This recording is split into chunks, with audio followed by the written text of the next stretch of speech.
Helping people to help themselves, the best way to deal with poverty? In the interview, the head of the United Nations Development Programme, Helen Clark. Helen Clark, we have to begin in Haiti, of course. The terrible earthquake that struck the country on January the 12th was a tragedy for the country itself, of course, but it was also a terrible, terrible day for the organisation you work for, the United Nations. Have you even begun to come to terms with that?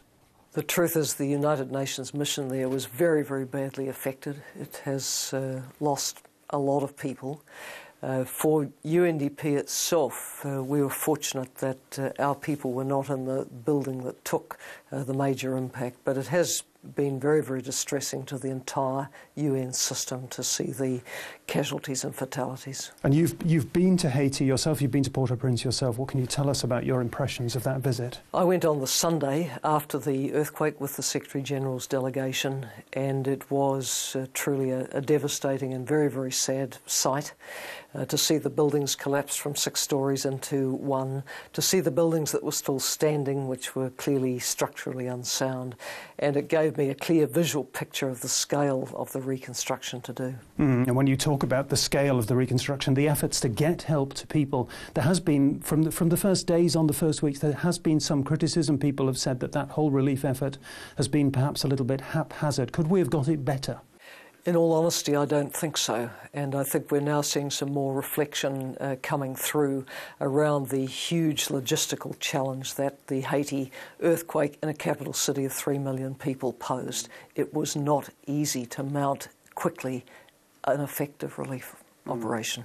You've mentioned that so you had people on the ground, the United Nations Development Programme had people on the ground already. Now you're getting involved in a broader sense. Can you describe what you envisage there? The UNDP resident representative is also the humanitarian coordinator. She's been very central to getting the immediate emergency clusters set up on the ground involving the agencies, international players.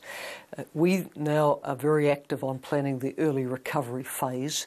Cash for Work is one of our big initiatives. We can, at various points, take up to 220,000 people in those schemes, clearing rubble, doing emergency public works, and of course earning some money to put food on the table, which is very important.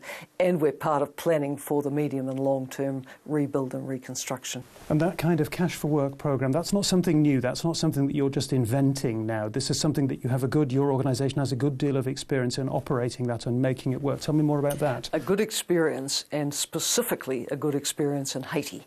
After the 2008 cyclone, at various points we had 100,000 people on Cash for Jobs schemes to help repair and restore the water catchment and the devastation. So we are immediately able to roll out this with the support, and we do need, from the UN's flash appeal for Haiti, money specifically dedicated to that by countries. But what your organisation says is that, above all, the people of Haiti must be the main actors in the reconstruction effort, with programmes like the one you're discussing. One problem with that is that the system of governance in Haiti has been described as an empty shell at this point in time. That's understandable. Many civil servants have lost their lives in this disaster. Lots of the infrastructure has been destroyed. But it needs to be the Haitian government that is at the centre of this, doesn't it? How can you resolve that conundrum? And all of us need to be supporting the Haitian government to have the capacity to truly lead on this, because we can't substitute for the representative function of the Haitian government. And the Haitian government will want to be taking soundings from its own people as to how to proceed. So we will be active, as will others, in supporting their capacity to take that leadership role. OK, let's broaden the conversation just a little bit. Let's talk about another country, another troubled country. Let's talk about Afghanistan. You're here in Berlin, in Germany. It's a very important issue in Germany because Germany's got so many troops deployed in the country. Your organisation, the United Nations Development Programme, has been represented in Afghanistan for a long time. What can its role now be on helping that country push towards a brighter future? I think what's important is that many of the countries of the north who are very involved in Afghanistan are now seeing the critical need for development investment.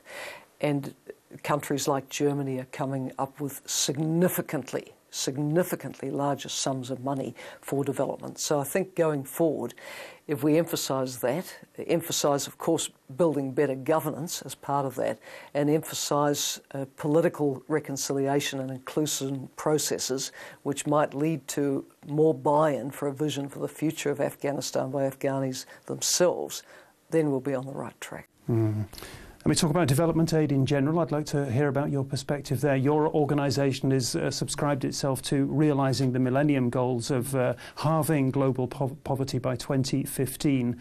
Many economists at the same time, as organisations like yours are trying to realise that goal, are saying that in fact the global divide on poverty is becoming greater, both nationally and internationally. Can you close that divide?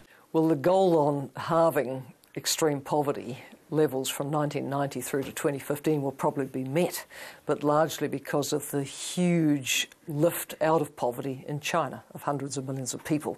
We're still left, obviously, with entrenched extreme poverty and hunger in parts of the developing world. Do I think these goals can be met? Yes, I do, but it is a question of partnerships. Our organisation couldn't possibly do it on its own, nor can the UN system. We need committed support. We need program countries, developing countries, to be prioritising these goals in their own programs and allocating the budgets they have for them. We need the international donor support. We need the South-South cooperation, which is seeing a very significant rise in contribution from the large emerging economies. Private sector, again, has a role to play with foreign investment, with trade opportunities. And again, I stress civil society. So it's a global partnership that we're looking for to really move these goals along. Let me ask you something a little bit perhaps closer to your heart. You're a woman. You're the first woman to run the programme that you run, the United Nations Development Programme. You've been in the office, in the job since last April, I believe is the correct figure.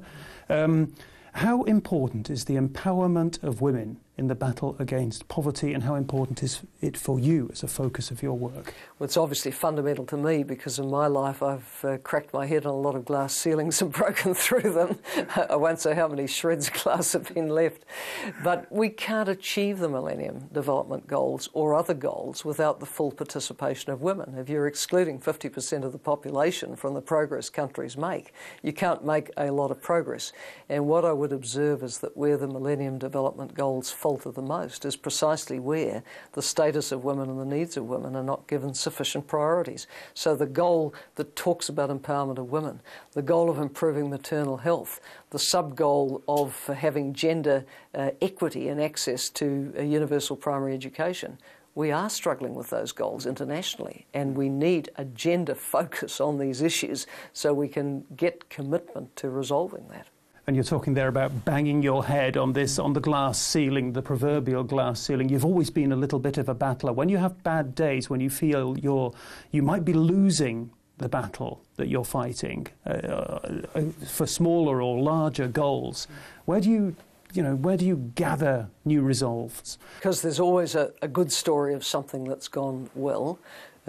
There's always also the realisation that no matter how bad a day I might be having, someone else is having an immensely worse one, and one only has to go to Haiti to see that. And that immediately inspires you to get up and do more, because there's a huge set of challenges out there. Our world has been beset by multiple crises, and they keep coming, from natural disaster to food prices to recessions to climate disasters. There's a lot of challenges, but I think there's also room that if you can get the partnerships right globally in country, you can do something that's positive. And on that note, Helen Clark, thank you very, very much for talking to us today. Thank you.